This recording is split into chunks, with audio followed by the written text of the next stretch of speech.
Well, I'm joined now by the Greek Foreign Minister, Nikos Dένdias, in Athens. Thanks very much for coming on to Euronews now. Tensions between your two countries seem to have eased. Didn't that exchange set them back? And how do you propose repairing relations now? Well, Alistair, I wouldn't necessarily subscribe to deterioration of our relations. This open exchange with my friend Mevlut Çavuşoğlu, the Foreign Minister of Turkey, was an exchange that set the record straight. I repeated what are the Greek positions on issues that are crystal clear.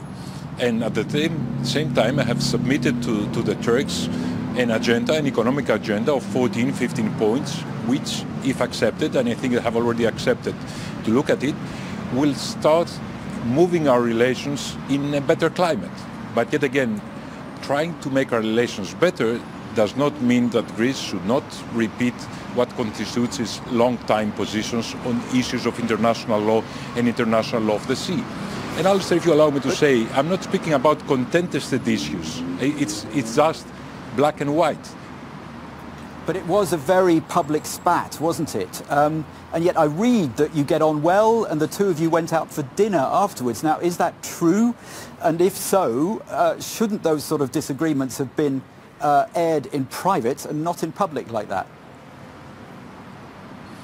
Well, I have to say it is not something that I wanted to happen.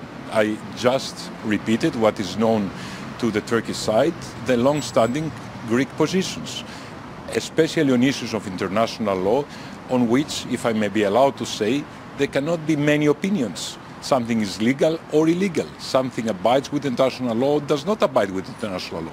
Having said that, of course, we had a very nice dinner with my friend Mevlut Çavuşoğlu, the iftar dinner, which is what follows a day of Ramadan in the Muslim societies. And I'm glad that for participating in that dinner.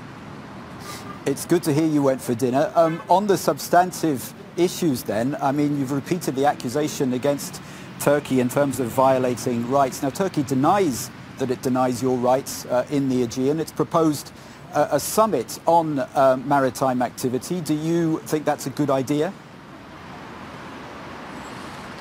Well, first of all, denial is one thing, the truth is another. What I spoke about is something that cannot be contested. 400 overflights over Greek territory. There's not any clause in any international convention or international law that allows fighter plane from one state to fly over the territory of another state. Having said that, we have no problem with discussing with Turkey. We would like to move our relations forward.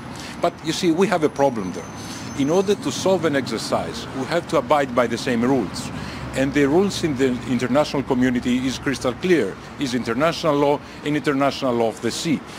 If we move with the same rules, we will solve this exercise, and if I may say, is rather easier. But what's happening with Turkey is that Turkey does not accept those rules. It is like solving in school an exercise, and the one is using Euclidean geometry in which parallels exist, and the other side use elliptical geometry in which parallels do not exist. You cannot solve that exercise together. So in order for us to solve our differences with Turkey, there is one golden rule, that Turkey should accept and abide by international law and accept and abide by UNCLOS, the Convention on the International Law of the Sea, which, by the way, is part of the European acquis. Then I think we can very easily move forward. And allow me to say that the Mitsotakis government in Greece would love that. The problem is that you're tackling these substantive issues, but the rhetoric is being cranked up, it seems. We have Mario Draghi as well, describing President Erdogan as a dictator. Now, does that help progress be made? Well, I'm not the one that are going to make comments on Prime Minister Draghi characterization. What I'm saying is that under the leadership of Prime Minister Mitsotakis, Greece is trying to find common ground with Turkey. But that common ground has to have a solid basis. And that solid basis is international law and international law of the sea. And if I may say so, that will be extremely helpful for both societies. Because what Greece is looking forward is on an amicable future with Turkey the Turkish society. We're close neighborhoods, we can do a lot together, but this needs a very solid basis. Let's take another issue then concerning international law, and that's migration. There is an agreement here. Now, Turkey says it has behaved decently. It accuses Athens of pushing back thousands, tens of thousands of migrants over the last few years. We've got the summer coming up. Do you anticipate more problems here? Well, I have to say that after March and February 2020, in which tens of thousands of migrants were pushed towards the Greek border by Turkey in order to apply pressure to the European Union, Turkey is in no position to dictate on us or gives us lesson on human rights protection. And I will not go any further to that, exactly because, as you said before, what we're looking forward to is not a deterioration of our relations with Turkey. But let's set the record straight. I think everybody remembers the pictures of March and February 2020.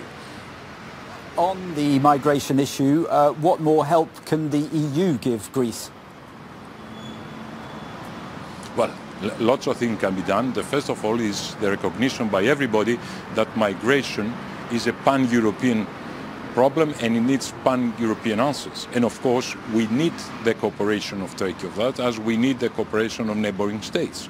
And apart from Turkey, we have to appreciate the efforts of countries like Egypt that try to solve the problem without asking for money from the European Union and without trying to apply pressure or even blackmail the European Union. Just finally, Minister, Greece is opening up to tourism amid the pandemic. Are you confident that you can do this in a way that is safe for visitors and for Greek people? Well, we will only do it if this is safe for the Greek society and is safe for our friends and visitors that come to spend their vacation with us. But I have to say that the way that Greece has dealt with the pandemic is exemplary. And please allow me to say just one more word or one more phrase. There's no way that Greece would have opened if we were not absolutely sure that we can protect the health of our citizens and the health of our visitors. Nikos Dendyias, Greek Foreign Minister, thanks very much for your time, for joining us on Euronews Now.